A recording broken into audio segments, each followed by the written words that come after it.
ये बात सच है, हर एक का हक है जी। दुनिया देखने के अलावा फैसल बिनाई की बात हो रही है तो हमारे मुल्क में बहुत सारे ऐसे लोग भी हैं कि जिनको जो देख तो सकते हैं मगर उनकी बिनाई जो है वो मौजूद नहीं है। हम चाहते हैं कि हम हर तरीके से लोगों को एनलाइटन कर सकें। जो ब्लाइंड फोल्ड लगा हुआ है ना, जिनको नज़र भी आता है उनको भी जो चीज़ें नज़र आनी चाहिए वो नज़र नहीं आती। फॉर जो नहीं नजर आनी चाहिए वो नजर आती हैं। और वो जो नहीं लेकिन भी उनका इलाज LRBT में नहीं है। उनका हमारे पास है इलाज, हम उसके ऊपर अलग से बात करेंगे। बट लेटन रहमतुल्लाह बेनेवोलेंट ट्रस्ट, मैं भी अगेन एक दफ़ा कह दूं, मैंने आपके लिए एक ज़माने में बहुत सारा काम किया होता। फ़ारूक कैप्टन साहब होते थे उस ज़माने में, I used to work lot with that.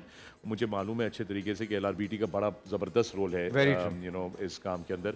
और फैसल, सबसे इंपॉर्टेंट बात ये है, तमाम लोग जो घर पे देख रहे हैं और चूँकि आप स्क्रीन पे इनके अकाउंट डिटेल्स वगैरह भी चला रहे थे एंड आई नो के थ्रू आउट जो रमज़ान का महीना है वो इन सारी ट्रांसमिशंस के अंदर इन सारी ऑर्गेनाइजेशंस को किया जाता है। जिस मुल्क के अंदर जब रियासत और हुकूमत नाकाम हो जाए सेहत और तालीम देने से, जो कि बेसिक ह्यूमन राइट्स हैं, वहाँ पर ऐसी ऑर्गेनाइजेशंस का बड़ा ही कलीदी किरदार होता है, बहुत ही इंपॉर्टेंट रोल हो जाता है। बिकॉज एक मिनट के लिए अगर आप सोचें, अगर आपके हमारे माशरे में से आप LRBT को निकाल दीजिए, आप इंडस हॉस्पिटल को निकाल दें, शौकत खानम कैंसर अस्पताल को निकाल दें, ईदी को निकाल दें, इन सारी ऑर्गेनाइजेशंस को अगर आप हटा दें तो फिर पीछे JDC को हटा दें, JDC को हटा दें, जो सलानी को हटा दें, आप बैतुल सलाम को हटा दें। अगर आप इनको हटा दें तो पीछे क्या रह जाएगा? तो हमारे ये जो LRBT टाइप की ऑर्गेनाइजेशंस हैं ये एक बहुत बड़ा रोल प्ले करती हैं, क्योंकि 24 करोड़ तकरीबन आबादी हो चुकी है और हमारी सरकार जो है बदकिस्मती से वो इतने अच्छे तरीके से मैनेज नहीं है और वो सहूलियात, इंसानी बुनियादी जो रिक्वायरमेंट और हकूक़ थे वो देने में नाकाम रही है मुसलसल हर साल। चूँकि पॉपुलेशन का साइज़ भी बहुत ज़्यादा ग्रो कर रहा है, सारी चीज़ें कर रही है। So these organisations are very important. और मेरी गुजारिश ये है, पाकिस्तानियों, हम अच्छे तरीके से जानते हैं कि हम लोग टैक्स नहीं देते। हम तो देते हैं भाई। नहीं, मेरा मतलब है कि जो टैक्स की जो शरह होनी चाहिए वो नहीं है हमारे मुल्क में ना फैसल। हम लोग कुछ लोग हैं जो टैक्स नेट में है, जो टैक्स हमारे NTN नंबर्स हैं, हम अपने टैक्सेस जमा कराते हैं, मगर एक बहुत बड़ी तादाद है लोगों की जो नहीं देती टैक्स। लेकिन वो चाहते हैं कि सहूलियात हों। उनका कुछ लोगों का तो एतबार ही नहीं होता ना कि हम अपनी सरकार पे एतबार नहीं करते, हम देना ही नहीं चाहते टैक्स, ये तो सारा करप्शन में चला जाएगा, या जो भी थॉट प्रोसेस है।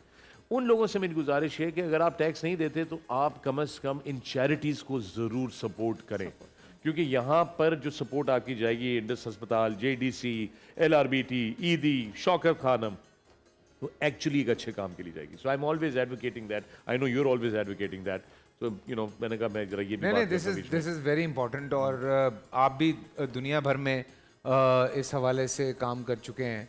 जो हमारे ओवरसीज़ पाकिस्तानीज़ हैं वो किस तरह से हेल्प आउट करते हैं। आप किसी के लिए भी जाके खड़े हों, वो आगे आते हैं, आगे आके, चाहे वो कनाडा हो, UK हो, USA हो, यूरोप हो, दुबई हो, कहीं पे भी आप मौजूद हैं। ओवरसीज पाकिस्तानीज का इसमें बहुत बड़ा हाथ है। चूँकि LRBT के भी जो है ना, मैंने अमेरिका में भी फंड रेजर्स इनके साथ किए हुए हैं, ईदी वालों के भी किए हुए हैं, शौकत खानम के मैं बहुत रेगुलरली करता रहा हूँ और करता हूँ अभी भी। सो ओवरसीज पाकिस्तानीज का एक बहुत जो है ना जज्बा जो है, अटैचमेंट है पाकिस्तान के साथ। और मेरा ख्याल है उनको वो रियलाइजेशन शायद इस वजह से भी होती है, क्योंकि मैं खुद आपको पता है, अब ये 20वां साल है बहैसियत बैरून मुल्क रहाइश पजीर पाकिस्तानी का, ओवरसीज पाकिस्तानी का।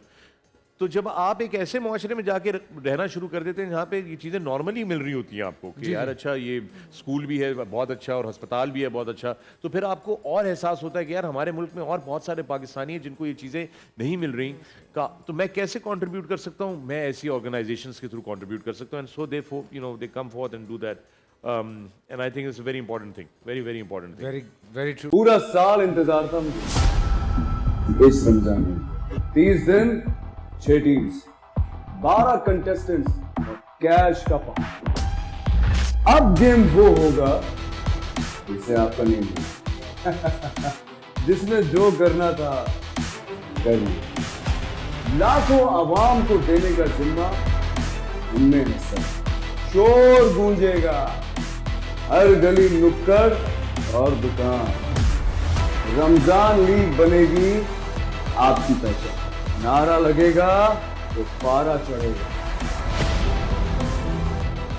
गेम शो ऐसे चलेगा। रमजान लीग रोजाना शाम 7 बजे सिर्फ बोल एंटरटेनमेंट पर। बोल एंटरटेनमेंट के शोज देखने के लिए हमारे चैनल को सब्सक्राइब करें और बेल आइकन पर क्लिक करना ना भूलें।